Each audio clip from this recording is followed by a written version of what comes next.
Google has requested FCC authorization to confidentially test 6 gigahertz spectrum across the United States. 6 gigahertz. That sounds exciting, right, Will? 6 gigahertz. That's fast. That's fast. It just sounds fast. 6 gigahertz. Perfect.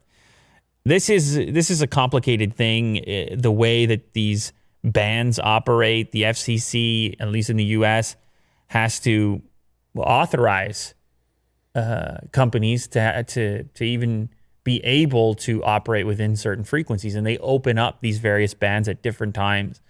Sometimes there's bidding that takes place. Other times they just open it up in general if anybody can use it.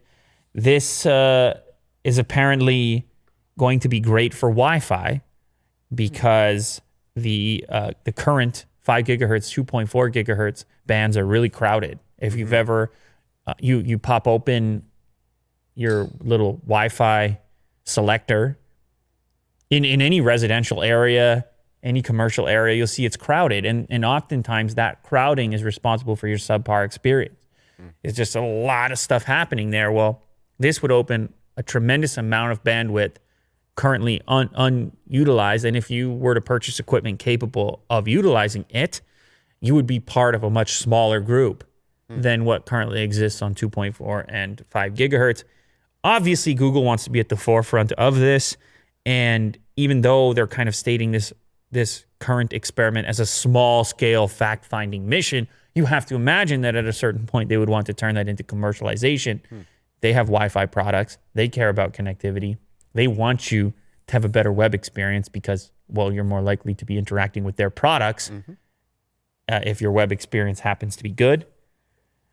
Google will make sure that the tech coexists with existing networks and notes how the proposed operations will be less of an interference threat than amateur radio operations. In some cases, the company will avoid outdoor operation. While the specifics are redacted, testing will be sparse in time and location. So they're saying, it's super small scale, leave us alone right now, as you would say if you wanted to make the case that you should be allowed to experiment.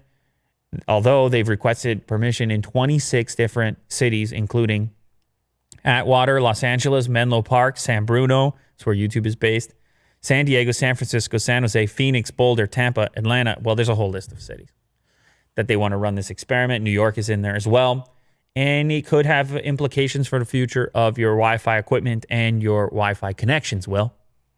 Catch yourself a little upgrade, why don't you? Sounds great. So is there going to be just still 2.4, 5 gigs? Yeah. And then the new ones? Yeah, you'll have to have your backwards compatibility, I presume. But, I'll hop on that. Yeah, I guess. But you're going to have some shot. people, you're definitely going to have some people saying that they're dying because of it, right? Or yeah, we need that iPod Geiger counter. Yeah, we're going to Geiger it. Yeah. That's a good idea. I don't think those are the same things, Will, but we might as well. We might as well pick up a quick Geiger counter. Yeah.